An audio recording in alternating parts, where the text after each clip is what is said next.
with you, Mike. Okay, so I'd like to welcome everybody to the December 15th Planning Board meeting. We're going to continue with the remote protocol, the Zoom meeting. I'm not going to bother reading through the whole preamble of the routine. Everybody kind of knows it by now. But if you have questions, certainly just jump online and Jaime will, pass along any questions. So that said, I'd like to open up the floor to Mayor Victoria Garrity and Village Manager Karen Dottori. Well, thank you very much, Chairman Beldotti. I'm delighted to be here. I don't think I've been at a planning board meeting in, I think it's been 2 years since I've actually attended. And then it was, of course, in person. And I wasn't a panelist. This is very exciting. I've been promoted for the evening. Thank you very much. Thank you, Jaime. Well, there's two people who are with you folks here this evening that will not be on the planning board at your next meeting in January. And my colleagues and I on the board and the management department who are just so grateful for the incredible work of you guys and the work that you do with the planning board and the Board of Architectural Review. We're just so grateful for the work that you do. And there are a couple of people who are leaving who have been such tremendous contributors to your efforts that we didn't want you to be able to get to work right away without taking at least a moment. We can't, break bread and share a glass of anything or cookies, but we can at least take a moment to say thanks. Jeff Gasparo, I remember when I asked you to serve on the planning board. It was right after you had served as the chair of the Downtown Revitalization Working Committee, and you're a little bit hesitant. You knew there was going to be a lot of changes and turnover with all of the suddenly imposed term limits, but we convinced you, and it has definitely been to Ossinings's benefit that you joined. And we've been especially grateful for your service on the Comprehensive Plan Steering Committee. And I don't even know what the plan is for the new year, because one of these fine folks that you've been serving with here is going to have to join the steering committee in the new year. And so we all want to say thank you so much, Jeff, for bringing your legal expertise, your compassion for housing and for our community, and your passion for land use and your incredible depth of knowledge to your service here in, I'm in my kitchen, my husband's coming home from work, that's what you hear in the background, sorry about that. Your dedication to helping serve our community and using your expertise and your skills to be able to do great things for Ossining. We can't thank you enough for that. So bravo to Jeff. And thank you so much. And it's really been my pleasure. Serving on the planning board has been one of the most rewarding things I've done in the community. And the past year has been somehow virtually, I feel like we never lost a beat. I think we might have missed a meeting, but I feel that we're still able to carry on our work in a very effective way, and it's for the improvement of the community and the betterment of the community. So it's just been a pleasure to serve with all of you. Mike, you're the only one left on the board from when I first joined. So it's been great serving with you. And I feel, like the planning board is in great hands. We have a really great group. So thank you so much. I'm sad to leave. And I should actually add, thank you so much to the staff, because we wouldn't be able to do what we do without you. So Amanda, Jamie, Jaime, and the other staff who I've had the pleasure to work with during my time on the planning board. Thank you so much. And Keller Sessions as well. Thank you. Thanks, Jeff. We look forward to hopefully not seeing you on the bench from the other side of the bench, but are grateful for your continued service to our community in your new capacity.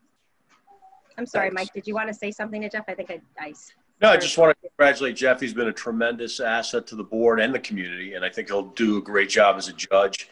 I really see something in Jeff, and I'm hoping that he's our village justice for quite a long time, and I think he's going to do a great job. Thank you, Mike. I just want to clarify, it's town justice. We're actually losing him from our village team, but that's because the village doesn't have a court anymore. And Right. we're really looking forward to having him and his compassion and thoughtfulness on the bench. I think that'll be great. And Mike, so I've actually gotten to work with you quite a bit longer and had some nice even walk and talks when I was doing my weekly walks. You joined me once a couple of years ago. We walked through your neighborhood, in fact. I'm just so grateful for, and I didn't realize until we did this today. Can you guys see? Oh, you can't see. So it will be a printed proclamation, but I'm going to read it to you from a phone version. I didn't realize how long you had been serving. This is really quite remarkable. So I'm just going to take a moment and I will read this proclamation, and then the lovely Lisa Nestor will print it and we'll send it out to you so you can, display it above your on your mantle or wherever people display these wonderful proclamations that we occasionally share with people who do great service like yourself. So I'll skip the first whereas and go right into the stuff about you. Whereas Mike Beldotti has served on the Village Planning Board and Board of Architectural Review for more than 25 years, over the past couple of years serving as the chairman. We appreciate that he and his fellow board members work diligently toward continuing to improve the community of Ossining and realize that he has seen many changes over the years in our village. And whereas Mike's dedication to his community is evident, always giving careful consideration and assuring a fair review of each application brought before the Planning Board and Board of Architectural Review. While trying to have a balanced vision toward the future, he always stayed mindful of ensuring that the beauty and charm of our community was preserved. And whereas the residents of the Village of Ossining have greatly benefited from Mike's service and commitment to our community, and it is appropriate that he is recognized for his dedication to the village. We are thankful for the giving of his time, as well as the talent and expertise that he has contributed to this board over the years. Now, therefore, I, Victoria Garrity, Mayor of the Village of Ossining, on behalf of the Board of Trustees, do hereby recognize Mike Beldotti as he is honored today for his service and urge all of our residents and merchants to join us in honoring him. Thank you, Mike.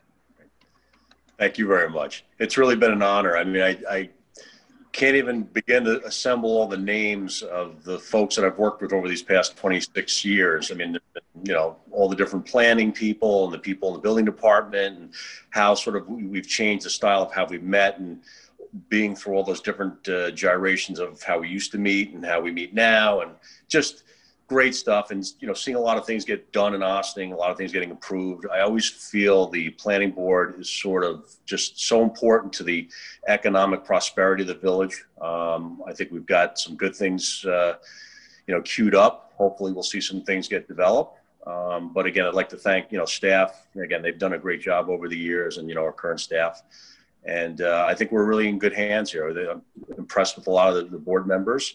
And I think they'll do fine, and I'll still be around. So if anybody ever needs me or needs somebody to ask a question to, an old chair type board member, everybody's got my phone number. So I'd like to thank everybody. Thank you. Thank you, Mike. Mike. Okay. Karen, I did a lot of talking, but I know you actually appoint all these folks, so you may want to chime in. So I do want to say thank you, Mike. Tremendous service over these many years, and volunteer positions can be very, very rewarding. They can be sometimes frustrating, but on the planning board in particular, on our land use boards, so much of what you do not only impacts us in the immediate sense, but really for the long term. And having this commitment, the vision for the community, the willingness to steer it through, the time it takes for these meetings, and all that you do to volunteer is really a testament to commitment, and something that we are deeply, deeply appreciative of. And Jeff, you as well. Your tenure might not be quite as long as Mike's, but you certainly have provided a tremendous amount of insight and thoughtfulness and real deep compassion and caring too about how we live as a community. And I think that these are things that are so wonderful. And the fact that you have again, taken this opportunity to have so much impact not only in the short term, but for the long term, for the well-being of so many in our community is just truly wonderful. And to all of you on the planning board, we acknowledge your willingness to just do a tremendous amount and how valued, and we just want you to know how valued it is, staff obviously as well. But to Mike, after these many years, and to Jeff, as you enter a new area where you're working with the village and the town, we really appreciate everything you do. And Mike, certainly your work in your professional life too has a lot of impact and positive implications for our community. So thank you both. Thank you all. I wish you all a wonderful holiday, a happy new year. Please stay well and healthy, and hopefully we'll see you all again in person soon. Thank you so much. Great. Thanks, Karen. Thank you. Thank you. Take care. Bye-bye. Okay, so now down to the fun stuff. Let's get right into the agenda. Hey, Mike, do you want to do a roll call first, just for the record? If you'd like, sure. Let's do a roll call, Amanda, please. Thank you for humoring me. Michael Beldotti. Present. Michael Aronson. Here. Bobby Bowker. Present. David Chow. Here. Jeff Gasparo. Present. Seth Roy. Here. And Eric Talbot. Here. Okay, thank you. Okay, that said, let's roll right into 36 Water Street, Pleateau Associates, looking for a extension of the site plan approval, or I guess of the special permit. Anybody here from Pleateau? We have Nick Stellatis and Paul Stone. Okay.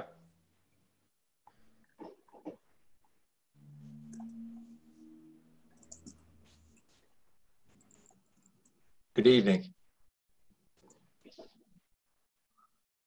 Hi, Paul. Hi, good evening. Can you see me now? Yep. Yes. Thank you for the opportunity to appear before the board. Good evening, ladies and gentlemen. Pleateau Associates is respectfully seeking a one-year extension of its site plan approval. As the board may be aware, there was an extension granted last year in 2019. There were some difficulties that ensued in 19, including we needed to appeal the denial of a certificate of appropriateness, and there were some other issues to be addressed in 19. And then we were hit with the COVID crisis in 2020, which has vastly impacted our ability to get the financing in place and to actually begin construction. We Pleateau has complied with everything that could be complied with out of the 48 conditions that were included in the site plan approval.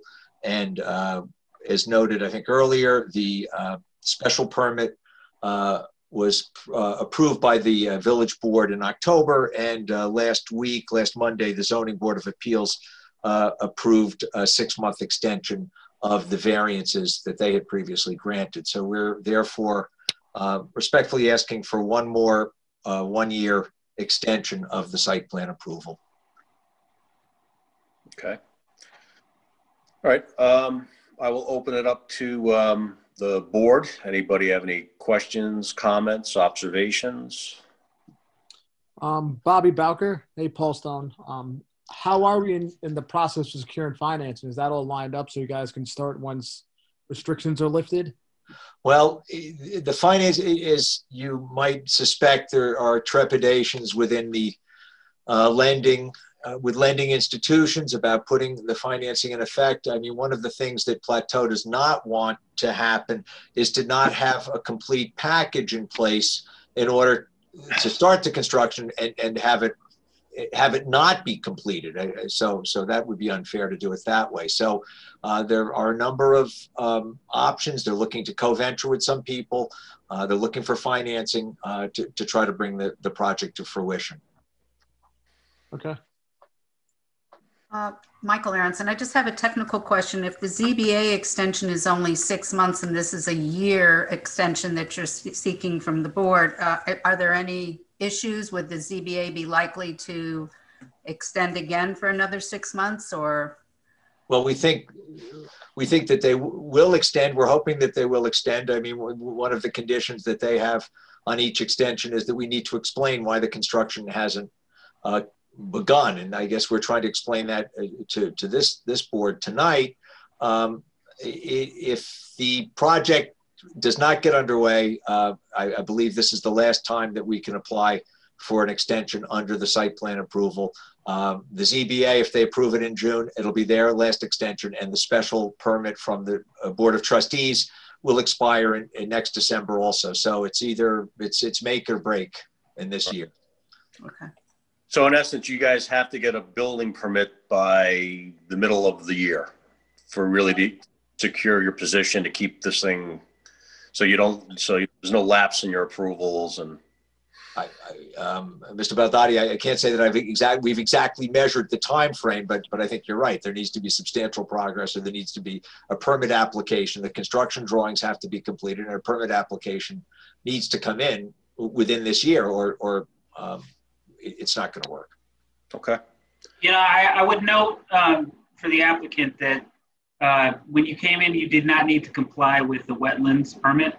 I believe that this is considered a final application. But if this application did lapse, not only would you be looking at the normal process that you went through before, but you'd also be looking at a wetlands permit, which would likely lead to some changes in the way that the property was laid out and designed. That is, Jaime, in the event that this approval is granted tonight and it goes out and the current site plan expires next December, is what you're referring to. Yeah, I'm saying that if your approvals run out and you're required to come back, you would not be looking at the exact same application. You would have a new set of standards for the wetlands permit, because your property is, I believe, entirely built within a wetlands buffer as defined by a law that comes into place on January 1st. So that law was not in existence when this application came through in the beginning, and you're not subject to it now. But if you were to lose your approvals and to go back and seek the exact same approvals, it would affect your property. To what way, I don't know, but it would be a new regulation which you were not required to adhere to before. I just wanted to advise you of that. Understood. Thank you. Anyone else on the board? Questions, comments? Jaime, anybody here from the public to speak to this application? So there doesn't appear to be anybody from the public for this application. There's nobody has their hand raised. There was an email that was sent out to the zoning board, and I thought I had seen that exact same email sent to the planning board as well. Jamie, do you recall getting an email in regards to this project for the planning board? I don't recall. I would have to look into it. Yeah. I didn't see anything, so. Yeah, I was looking at my, I was looking here, and it appears that the email was just for the zoning board. I could have sworn that I saw something in regards to that, but I can't find it, so. All right. I think we're going to move on. There's nobody here, and I don't have an email, so. Okay, so that said, I need a motion to approve a one-year extension for the site plan. Can I have a motion? Do we still need to open up, Amanda, if there's nobody here and there's no comments, you don't need to open up the. No, it's fine. It's fine. Yeah, we already opened up to public, so there were no comments, so. Yeah. So we need a motion to approve a one-year extension. This is Jeff. I'll make the motion. Okay. And Tucker, I'll second that motion. Bobby seconds, so we'll do a roll call. Amanda, please. Michael Baldati? Yes. Michael Aronson? Aye. Bobby Backer? Aye. David Chow? Didn't hear you, sorry.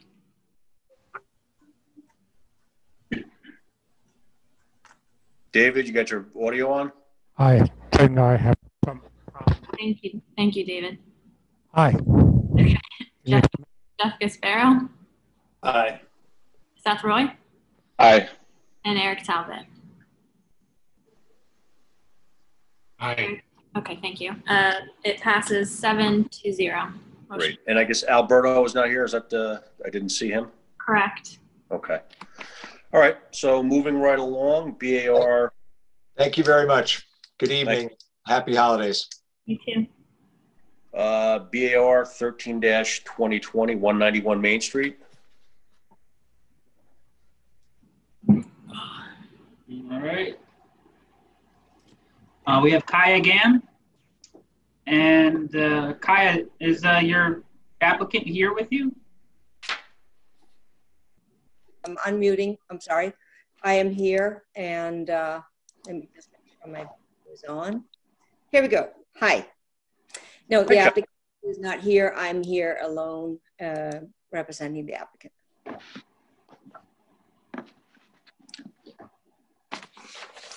So based on our little pre-app meeting from a week or so back, I don't think there was much that the planning board or the BR should have an issue with. I think you guys got all the review for the finishes and the exterior were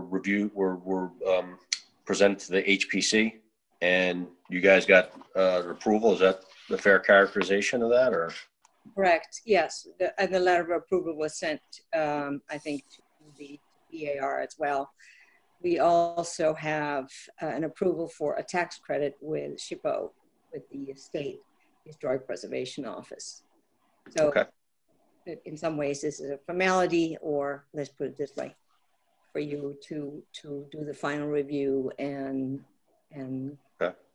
essentially this is just repairs to the front facade. I think I saw an elevation. It is a little bit more than repairs, actually. It's changing the entire storefront opening. So this is basically the whole section of the opening, which is not structural. The whole opening is supported. Oh, okay. Thank you so much, Jaime.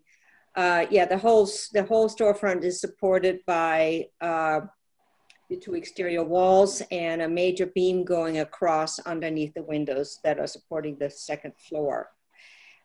So it's basically taking that whole section out that was updated, changed several times over the years since the building went up, and there's been like 3 or 4 major changes. And we have based the new storefront on a number of premises.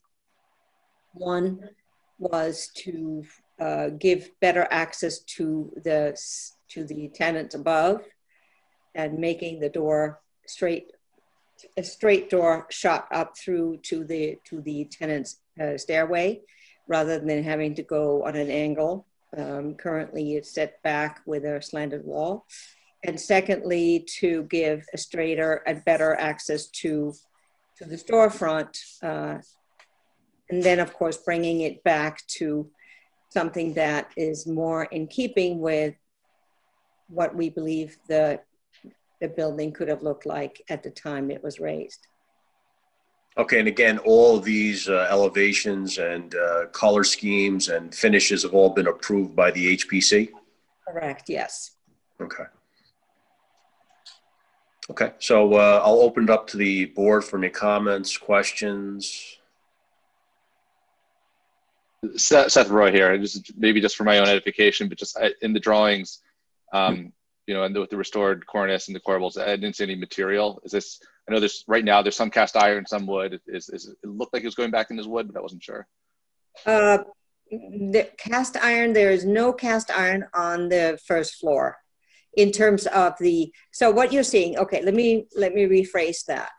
What you're seeing in the proposal are 3 columns that are 3-sided, that is supporting the entrances. These are the original columns / pilasters that we will refurbish. In the current layout, there were sides added to the pilaster on the right side of the tenement opening, and an additional post put up on the side of the of the storefront to create a symmetry that wasn't there originally. So we are removing the columns that were made in wood. We are removing the sides of the current pilasters that were wood and restoring the structure, the steel structure, to its original. Basically, the storefront is not holding up anything. It is basically a sort of a curtain wall fenestration, an early version of that. All the structure that holds the building is in a steel beam that goes across from side to side over the whole building width. Yeah, no, I absolutely understand. I think I was just kind of curious about, I know you're adding these restoring the original, I guess, corbels or brackets here. Yeah, that's the only thing that we're sort of, that's the only thing we're introducing as a new restoration issue, where we have, we researched historical photographs and came close as close as we could to what we believe was there. And we're looking at the existing corbel and brackets that are up on the parapet at the very top of the building. And it seems like that they were identical in some ways, or very close to being identical, given the proportions different of the positions. So that's the only thing that we will remanufacture, refabricate, are these corbels that will support the overhang over the storefront. And I do have just one last question, because when I saw, I guess there's like a reflected ceiling plan of the entranceway, and it looked like there was some sort of a lighting that I saw in that plan that I didn't see in the elevations, and I wasn't sure. For some reason, it didn't show up here, but we are using a gooseneck lamp. And I think there is in the supporting material, there's a specification of those gooseneck lamps. And you see them in the electrical plan, you will see them placed as two pairs over each of the bigger windows of the storefront. Plus there will be a recessed light into the cornice overhang, both over the storefront entry and the apartment entry. Thank you. Anyone else? Yeah, the only thing I would just say is usually when the HPC takes a deep dive on this, we tend to be, more deferential to them as far as, the nitty gritty of the architectural details, and obviously to make sure it's in character, being in a historic district. So, just personally, I think the plans look pretty good from, my review. Thanks, Jeff. Anyone else? Anyone from the public here to speak to this, or? Nobody from the public. Okay. All right, so that said, we'll need a motion to approve for repairs to front facade as specified. Can I have a motion? Seth Roy, motion to approve. Seth's motion. Have a second. Michael Aronson, second. Michael seconds. And then Amanda, roll call, please. Mike Baldati. Yes. Michael Aronson. Aye. Bobby Bowker. Aye. David Chow. Aye. Jeff Gasparo. Aye. Seth Roy. Aye. And Eric Talbot. Aye. Motion carries 7-0. Thank you. Thank All you. right. Good seeing you, Kaya. Very good to see you, Michael, and both to you and Jeff Gasparo. I just want to say thank you so much for the time and your dedication. It's been great working with you over the years. Yeah, it was a pleasure working with you too. We'll miss you. And hopefully we'll catch up soon one of these days. Well. Thanks. All right. So next is we have Gabrielle Salmon.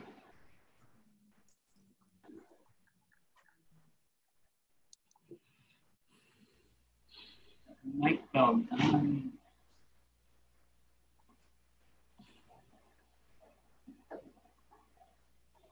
right. Gabrielle? Hello, good evening. Can you Hello? hear me? Yes, we can hear you. We have a Franco Milio and a Stephen Dewey in the audience. Are they with you? Yes. Good evening, everybody. I'm here to present new proposal for 70 Croton Avenue. We are seeking a site plan approval for 5 apartments. Now there is a little glitch because the property card at the assessor office shows 105 apartments and taxes are being paid on 105 apartments. However, building has only 100 apartments. So we don't know where the discrepancy came from, but the 5 apartments that we are proposing are within 105 that is on the card of the building. These apartments will be low income. We have about 3 one-bedrooms, 1 two-bedroom, and 1 zero-bedroom, which will not be for rent. The apartment is designated for porter or janitor for the building. And basically, we have about 138 parking spaces at the property right now. We will require 160, so there is 22 to be rented at 68 Croton Avenue. Both properties are owned by the same owner. And we have 10 new parking spaces in the back of the 68. And we have about 12 in parking garages that are not being utilized.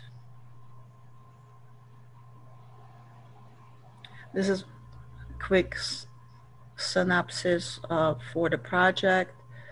And if anybody would like to ask questions, we did receive Keller's session letter. I got it personally on Saturday, and we are working on replying to the issues they have.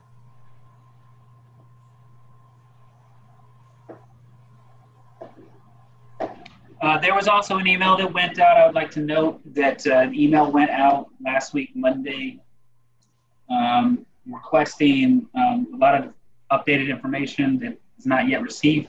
We requested updated drawings, providing accurate information regarding the width of parking spaces, driving aisles, ADA spaces, and wheelchair aisles, as well as dimensions. We are working on that. I just need to read this to the, into the record, so just give me a second. As well as dimensions for fire access lanes. Jaime, before you go into that, why don't we do this? If the applicant has finished, I don't know if the owner is there as well, and I think there's an attorney, if they want to speak, then we'll open up to the board. Because I think the memo you're talking about is the Keller memo, right? No. Different memo. Okay, all right. Let's let the applicant finish, and then we can open up to the board and have Esteban review the memo that Keller prepared. Gabrielle, is there anything else you want to speak to on this, or you have you're the property owners with you? Well, I would like Stephen to say something, and Franco as well. I gave just a brief description of the project, which is not complicated. These will be existing spaces in the basement utilized as apartment, not the basement, it's a ground floor. Okay, so there's there's no changes to the interior, there's no architectural changes. This is all reconstructing or reconstituting the interior of the floor. Okay, so it's an amended site plan. one of the questions I had at our little pre-app meeting a week back was that, you know, if anybody did have the ability to pull up the old approval back in the 60s, I don't know exactly when the building was built, but I'm guessing it was in the 60s. I mean, one of the benefits, I think, is we're going to get some affordable units, which is great. And I don't think there's going to be Avalon rents or Harbor Square rents, so that's good. And it seems to be minor in nature, but again, if, you know, the owner and or the council want to speak to it, please do so. I could speak. This is Franco Milio. Thank you for having me. Can everyone hear me? Yes. Okay. Just to introduce myself, my family purchased this building in March of this year. Prior, we had been in 6668, the Fuller and Hampton Gardens. We've been there since 2004. We essentially, to build upon Mr. Beldotti's comments regarding the affordability, these apartments would be affordable units in that we rent at a market rent, but not a rent like $2,000 or $3,000, similar to some of these other properties are renting over on the water. We pretty much are the working force. That's who we pretty much cater to. I feel, or my family feels, this would be an asset to the community. There is an issue where the tax card has 105 units. When we bought it, we only counted 100. We're not going to make any aesthetic changes. I think it'll be an asset to the community. I feel as though we've been good neighbors or good owners in the village all these years. And we also have other properties in the village. I'm trying to think if there's anything else that I wanted to mention.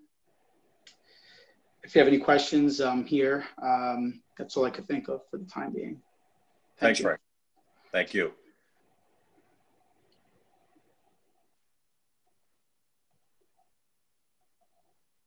And was Steve Dewey going to speak to the board, or any comments, questions, Steve?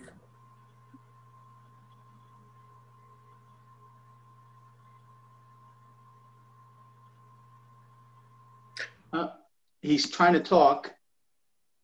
Maybe. Yeah. He might have to.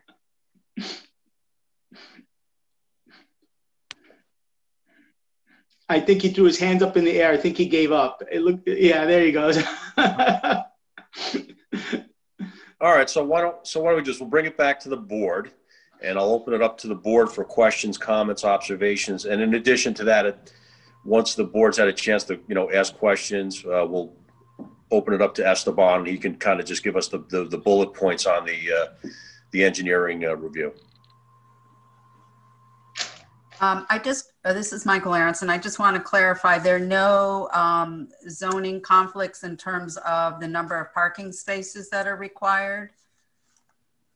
We have to see still about that.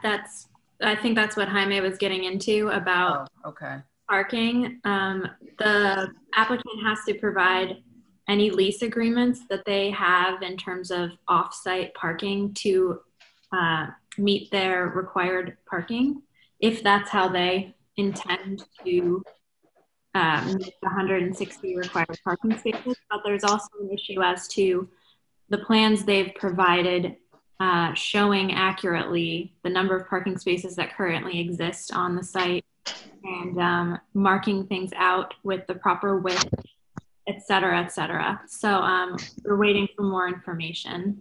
Right. And typically in the past, we have reviewed these types of projects where there was sort of some confusion about the total number of units. There were projects where, you know, the gentleman had 9 units in the building, and, you know, the assessor's card had 4 or 5, and, you know, we reviewed the site plan and, you know, basically made the determination, as long as, you know, parking, everything was appropriate, to approve a revised site plan or an amended site plan. And like Amanda said, you know, whether it stays within our purview or, you know, based on what the applicant does, or it goes to the zoning board for I guess, an interpretation variance on parking, that's still to be determined. But my thought would be the process. That's why. Yeah, I think, you know, the big question right now is that there's no real understanding of how many of the. I think Stephen connected on interference right now. All right. Steve, I'll mute him. All right. So there's a question right now because it's unclear how many of the parking spaces are legal parking spaces, how many of the parking spaces actually could fit on because they're drawn differently from how they are represented on Google Maps right now. So I didn't go to do a site visit, but there are pretty recent Google aerial photographs that show them differently than the way that they've been designed on the architectural drawings. It's not clear if there are enough. It's also new parking spaces are being shown in what appears to be a driving lane. So it's not clear that there is enough room to fit a fire access there and whether or not those spaces would hold up. So at this point, we don't even know if they did need a variance, the extent of that variance, right? Because of the drawings are not yet in a condition where you could make that determination. Okay. So tonight was really an opportunity for them to make their presentation, kind of tell us what they were thinking, what their vision is, and then, you know, again, allowing the board to have the opportunity to get some input and ask some questions, have Kellard Sessions kind of give us the bullet points on the engineering, and then, you know, come back at a future date and keep the process going. Anybody else on the board care to speak to this or questions? Bobby Bowker, I just have a couple of questions. I know it's in the plans. I just didn't have time to fully delve into them. What's the apartment mix and what are the size of the units and square footage on them? There are 3 one-bedroom apartments. They're about 650 square feet and up. The 2-bedroom is over 700 square feet, and the 0-bedroom is 450. And one of the bedrooms it's no rent is going to be charged that. That's going to be given to the super. Is that going to be the 0-bedroom? Correct. Studio? Okay. And I'm assuming these all meet the FAR, the floor area ratio requirement? That information was not supplied to us in the application, so the building inspector did not look into that. Okay. Can anybody hear me now? Steve Dewey? Yes. Yeah. Hello. Hi, good evening, everybody. Sorry, I have problems with the computer, so I'm on the cell phone here. To speak to a couple of things, whatever you would need was certainly give you the plans, but the board should be aware, you know, I'm one of the drivers at the ladder company for the Ossining Fire Department. I've been in and out of 66, 68, I've been in and out of 70 Clinton, and the way I look at the plans and the way I have to bring in the big ladder truck, I don't think that those parking spaces are actually in the driving lane. And I'd like to remind the board that we have the opportunity to have Mr. Milio here, who's invested a lot of money into this village, and he owns 66 and 68 Croton next door. So it's if it's a matter of needing leases or whatever, we can certainly provide that. But remember that the thoroughfare, the driving lanes, and accessibility can easily be managed or amenable if you need us to show the plans, because we're dealing with the same owner, we're dealing with the same person that's dealing with all these tenants. And has made an effort in the Ossining, as I may say, if I might point out, made an effort to help us with the affordable housing program in all of his buildings, not just 66 and 68 Croton. Yeah, there's possibly a way to do access agreement or kind of easements to resolve the parking. So again, that'll further, I guess, review, vetted, make sure that works at some point. So thanks, Steve. Anybody else on the board comments? I know it's not part of the site plan approval, but just for my edification, if we could kind of define a little bit more what we mean by these apartments being affordable. I mean, just saying that it's not Harbor Square rents doesn't give me much context. So I was just sort of curious about the general rent range of units in the existing building and where the rents for these apartments will fall. So I would caution the board to understand that when officially talking about affordable rents, that usually comes with some sort of restrictive covenant that governs the renting of those units to people who are eligible for affordable units, as well as restricting it to no more than a certain percentage of their rent, of their income, to go towards that rent. Just clarify if I'm incorrect, these are not rent restricted and they are not income restricted units, correct? They're just, by your definition, rents that are affordable to, I guess, a more working class community, but not by any legal definition. I mean, can you hear me? To Franco. Kick in here. Sorry. So I think Michael had sort of a question out there. I guess you want to get the range of the rent. So if you know the applicant that might give us some sense of what the range of rents would be for the apartments. My understanding is that one bedroom will be 1,400 and a two bedroom will be 1,600 to 1,700. Basically, these are the prices for the apartment that are in that building. Okay. Yeah, keep in mind that if you make $20,000 a year, like $1,600 is not something that's affordable to you. So that's why you have restrictive covenants that govern it, plus income requirements that govern formal affordable rents. Yeah, that's more in line to being below market rents, because market rents in Arsenal for a one bed in like a Class A building, Like 1,900, I think. Yeah, it's like 1,900. Yeah, so they would be low, certainly. Affordable, I guess, is just a relative term, right? It is super relative. So right, and remember, unless you use the HUD definitions. And these buildings are older buildings too. Remember, these are all the buildings that were built in the 50s and 60s. I think 68, if my memory's correct, those buildings were built in the 1930s. So that's correct. These are the affordable units for our community. So this is housing that's much needed, in my humble opinion. That said, let's finish up the board, and then we'll get Esteban to speak to the any of the engineering issues or any observations he has. Anybody else on the board have any questions, comments? Okay. Esteban, you want to put bullet points on your memo? Yeah, let me just put it up real quick on my screen. Can everybody hear me? Yes. Okay. I think Gabrielle already received them. Just some of the key points that already jumped out at me.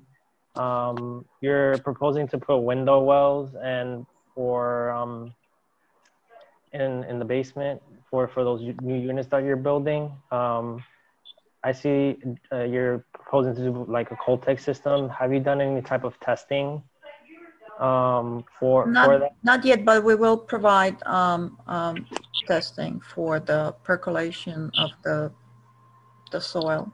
Okay. And then I think a lot of the stuff was already hit. A lot of my other bullet points were more related towards the parking, and then accurately showing what the existing conditions of the site were, which were pretty self-explanatory if you had a chance to read them. Yeah, we are already working on the site plan, and we'll have it probably next week. Okay, so yeah, review. Yeah, as long as you can suffice all the engineering comments, I have no problems with that. But I think a lot of the comments that Hyman went over kind of overlap my comments as well. And just to be clear, all the parking will be on site. There won't be anything spilling over to any of the public roads, Croton Avenue, Clinton, that kind of situation?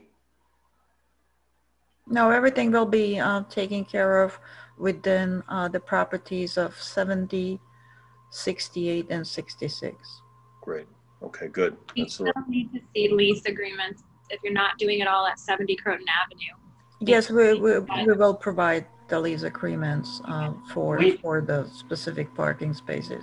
We also need to see the parking requirements for the existing properties unless these are brand new parking spaces on the other site. And if they're brand new parking spaces on They were existing, provided though, the calculations were in the package. We just finished those. I apologize. Did you send those today or? No, it was an original package. Are you referring to the parking calculations for 66 and 68, Jaime? It was included, Yeah, yes. I am. I do see it. I didn't know if I'd seen, because I'm looking at it right now. I wasn't sure that I had seen calculations for coverage. Yeah, there is a site plan and, you know, in the boxes above. So these are new parking spaces that we're proposing right now. And on top of it, you have a calculation for what's existing in those two locations. And also we have lots of vacancy in the garages. I guess people are not interested in parking in the garage. And so far, you know, there is no shortage of parking spaces. Not everybody has a car. Well, I think what Jaime is getting at is that by providing spaces on another site, by doing that, you cannot diminish the required parking available on that site. Doesn't matter if those spaces aren't being utilized on that site, that parking still needs to be on that site, that required parking for that site. Right. Yeah. And I do want to say this. I mean, obviously the planning board has to make a decision within the rules. They have to make a decision on the planning side. I don't think that if it's coming across as if the staff is kind of giving you a hard time here, we're just obligated to describe the rules and make sure you get the paperwork. So if you need a variance, go for the variance. If you need whatever it is, I think we want to help you and make sure you get all of your information as easily as possible. Right. Don't feel like we're trying to convey some sort of negativity towards the project. We're not. It's just important that we are factual in what we do, because we don't have any. The staff has no leverage. And to Jaime's point, I think there was one parking space that was in front of a fire hydrant. So I mean, these are health, life, safety issues that we want to get worked out. And I'm sure as a responsible owner, Franco wants to make sure that he's doing the right thing too. Yes. Thank you. Yes, that's correct. And again, there's an opportunity here. And again, this is for, a future meeting, future review, but, there's a thought process there. Maybe you come in and do it, like Amanda said, you certainly have to look at the other site, 66 and 68, but maybe if this benefits you, you come in and do a sort of a merged site plan or look at the whole thing. I mean, just my humble opinion, but, you guys can figure that out in the ensuing months. I apologize. Can I go back to something? This is Michael Aronson. I didn't really get much of a chance to look at the site plans, and I didn't see, are these additional units are being put in the basement? Is the basement below grade? I mean, are there windows, or I'm just not clear exactly. It's on a grade level. Oh, it's on grade. Okay. Okay. So there were some existing windows. We assuming the apartments must have been there because they were blocked with cinder blocks, and we basically are planning reopening all those windows that were there. Okay, so as we discussed before, they'll meet all of the appropriate zoning requirements in terms of light and air and so forth. Right. Okay, thank you. Okay. Esteban, you mentioned something about needing window wells? Yeah, I don't know if you can go to the architecturals. I think it's on there. Yeah, if you could show the site plan, I'll show you where the windows. Yeah, right, that plan, the A1, if you zoom in there. Okay. On the bottom, on the top right-hand corner. Yeah. So there will be some window wells in this area. Yeah, you can see there's here. I think there's right here. 3, 4, 5. The other thing from our meeting, I think last week, was that there weren't any ADA issues. You guys have access. This is all on grade. The ADA access is from the back entry, and it's on grade. Okay. Is the property on a hill, sort of a slope? It's sloping from south down to north. So part of the property is on grade. I guess part of the units would be on grade and part of the units. Well, all the units are in the area where they are on grade because they are on the northern side of the building where you have access to the grade. And so for clarification, so everybody knows, this building is right behind where the Baker property is getting developed on Croton Ave. Correct. Yeah. Yes.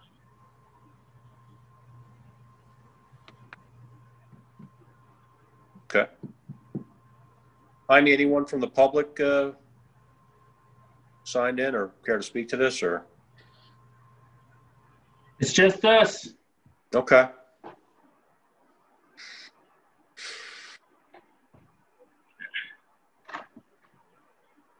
Anyone else on the board?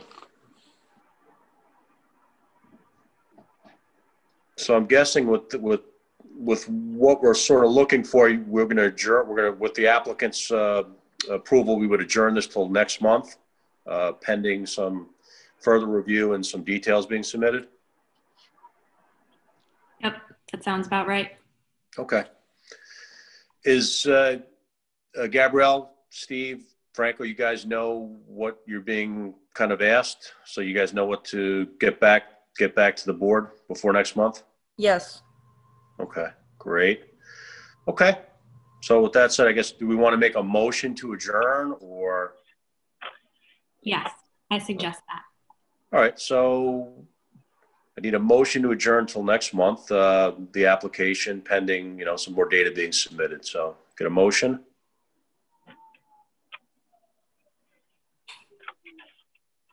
Seth Roy, motion to adjourn.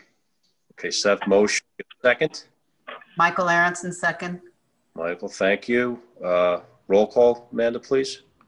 Sure. Mike Baldotti. Yes. Michael Aronson. Aye. Bobby Bowker. Aye. David Chow. Aye.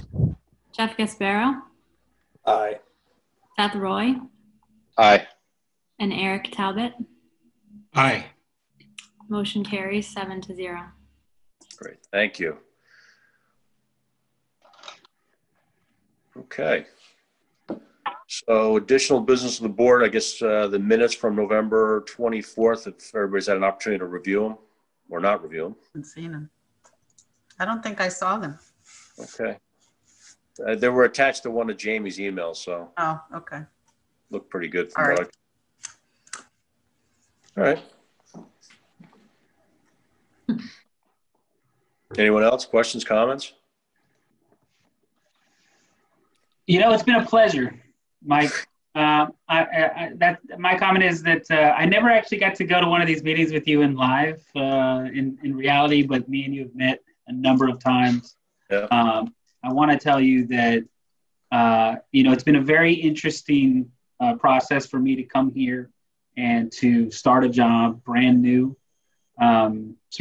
not really being able to do it in person. I'm the kind of person that really depends on that face-to-face.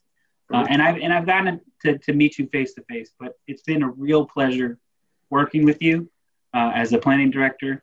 I think you've been a fantastic planning board chair. I've appreciated, your advice and your wisdom about how things work here, but also about, just good planning in general and the kinds of things that get things moving. And so I want to thank you for not just your service, but for the warm welcome that you gave me over these past 9 months. And I'm going to miss you.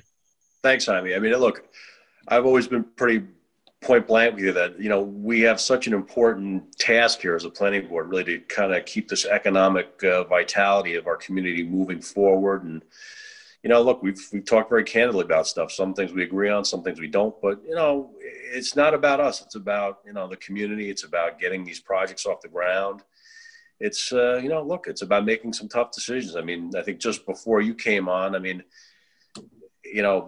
was the first meeting, and it was me and Joe Chermelli, and we were just, working hard to get, this Birchbrook Manor thing approved. And they're like, look, there's times when, you feel like, wow, it's like, are we doing the right thing here? But, in my humble opinion, I think, everything we've approved has always been a positive. I mean, some things aren't always perfect, but, at the end of the day, you want to get things moving around here. We need, the community needs it. And we have a pretty good history here. One of my, things to kind of be glad about, I guess, is that we've had, a lot of major developers come through here. And, there's always been a bit of an exchange, but at the end of the day, I mean, they've always felt we've been fair. There were some things we asked for that they might not agree with, but at the end of the day, we got things done, which is good. Well, I want to thank both you, Mike, and Jeff. It's really been a pleasure working with you guys, and I've appreciated your guidance and leadership, and I'm really going to miss you on the board a lot. We'll miss you too. By the way, Jeff, I got comments for you, but I'm going to see you in comp plan. So okay. I'll save those. I'll save my comments for you. I just want to say that I was worried that I think being all in the room together really contributes to the decision-making process, and the planning board is a very collaborative process. And I was really worried going to this digital format that we would lose that. And actually, I think with the screen sharing, like all looking at the plans, in some ways there's some things, hopefully, things will move back to doing things live and in person in the near future. But I think that there are some things maybe from this process that the planning board could take in the future. And, we were kind of getting that where we had the plans up on the screen, but we didn't do that when I first got on the planning board. I don't know how long we've had those screens in the room where we meet in the operations center, but I think that this has really worked, and so it's been a great year, and I will miss all of you and being on this board, but thank you all for serving with me. Hey guys. All right, well. Can I just say quickly, it was really great getting to know both you guys, both Mike and Jeff, as board chair and board member. Mike, you have some really great board chair attributes: efficiency, wisdom. I appreciate both of those things as a board chair. We definitely got started this year with a bang with Birchbrook, and it's nice to be, easing out of a tough year. But you both are great. The village is lucky to have you. Jeff, you also just have such great insight as a board member. The planning board was lucky to have you volunteer as well. So thank you both for, being so welcoming when I joined this year, and hope to see you around at some point when we can all see each other in person. Thanks, Amanda. Thank you. And don't forget, you guys really should take every opportunity you can to do continuing ed training, Westchester Municipal Planning Federation, PACE Land Use. These are great opportunities when we can get back in person, again, in addition to the remote learning and stuff. So, all right, guys. I'd like to thank everybody. Going to miss everybody, but I know you got hands and you're going to, take it to the next level. So. Take care, everyone. Happy holidays. Yes, happy holiday. Do we have to do a roll call, Amanda, or no? You should, motion to adjourn. Oh, right. So motion to adjourn one final time. Get a motion. Jeff, second. Jeff, second. Oh, I'll make do I need to make the motion or the second? Whatever you need. You got it. I think you got the motion, so we'll need a second. I'll make the motion to adjourn. A second. Michael Aronson, second. All in favor? Aye. Aye. Good night, everybody. Thanks, guys. Happy holidays, everybody. Happy holidays. Take care, everybody. Happy holidays. Bye.